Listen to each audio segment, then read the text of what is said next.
ଆପଣମାନେ ଅନେକ ଫୁଲ ଦେଖିଥିବେ, କାହିଁକି କେଜାଣି ଗୋଟିଏ ଫୁଲ ଏମିତିରେ ବି ସେ ବର୍ଷକୁ ଗୋଟିଏ ଥର ଆସିଥାଏ, ବିଶେଷ କରି ମା ଦୁର୍ଗାଙ୍କର ଆଗମନ।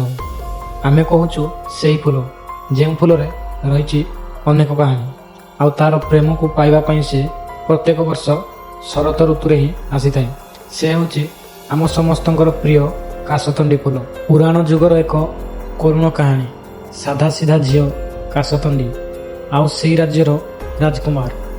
ଗରିବ ଘରର ଝିଅ ହେଉଛି କାଶତଣ୍ଡି। କାଶତଣ୍ଡି ସବୁଦିନ ନଦୀ ପଠାକୁ ବୁଲିବାକୁ ଯାଇଥାଏ।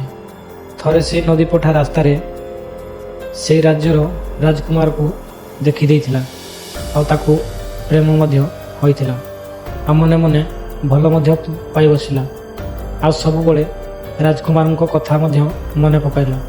କାଶତଣ୍ଡି ଗରିବ ହେଲେ ମଧ୍ୟ ଗୁଣରେ ଆଉ ସୌନ୍ଦର୍ଯ୍ୟରେ କମ୍ ନଥିଲା।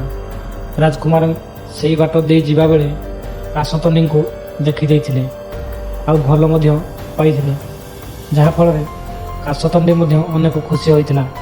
କାଶତଣ୍ଡି ଆଉ ରାଜକୁମାରଙ୍କର ପ୍ରେମ କାହାଣୀ ରାଜ୍ୟରେ ସମସ୍ତେ ଜାଣିଗଲେ, ଆଉ ଏହି କଥା ରାଜକୁମାରଙ୍କ ବାପା ମଧ୍ୟ ଜାଣିପାରିଲେ। ଆଉ ରାଜକୁମାରଙ୍କ ବାପା କହିଲେ କି କାଶତଣ୍ଡି ହେଉଛି ଗୋଟିଏ ଗରିବ ଛୋଟ ଜାତିର ଝିଅ, ଆଉ ସେ ପୁଣି ସେହି ରାଜ୍ୟର ରାଜରାଣୀ ହେବ, ତାହା କେବେ ହେଲେ ମୁଁ ହେବାକୁ ଦେବି ନାହିଁ।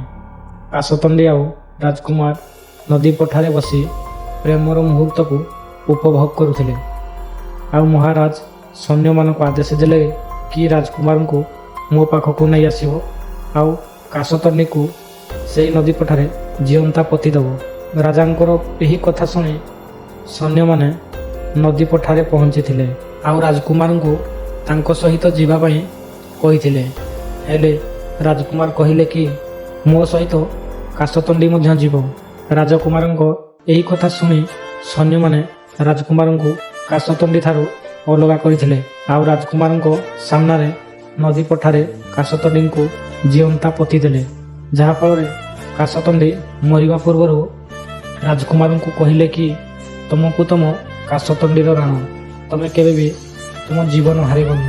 ପ୍ରତ୍ୟେକ ବର୍ଷ ମୋତେ ଏଠି ଅପେକ୍ଷା କରିବ, ଆଉ ଶରତ ଋତୁରେ ଆମର ମିଳନ ହେବ। ମା ଦୁର୍ଗାଙ୍କର ଆଗମନରେ ମୁଁ ମଧ୍ୟ ଆସିବି ତୁମ ପାଖକୁ ସବୁ ବର୍ଷ। ଆଉ ଏତିକି କହି କାଶତଣ୍ଡି ପ୍ରାଣତ୍ୟାଗ କଲା।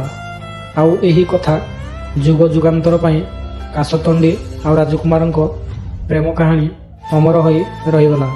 ସତରେ ନା ସାଙ୍ଗମାନେ, କେଡ଼େ ହୃଦୟ ବିଦାରକ ଏହି ପ୍ରେମ କାହାଣୀ, ଯାହାକି କାଶତଣ୍ଡି ଆଉ ରାଜକୁମାରଙ୍କର ଥିଲା।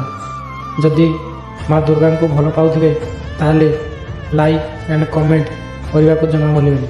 ଆଉ ଯେଉଁମାନେ ନୂଆ ଦେଖୁଛନ୍ତି ଭିଡ଼ିଓ ତାହେଲେ ସବସ୍କ୍ରାଇବ୍ କରିବାକୁ ଜମା ବି ଭୁଲିବେନି। ଜୟ ଜଗନ୍ନାଥ।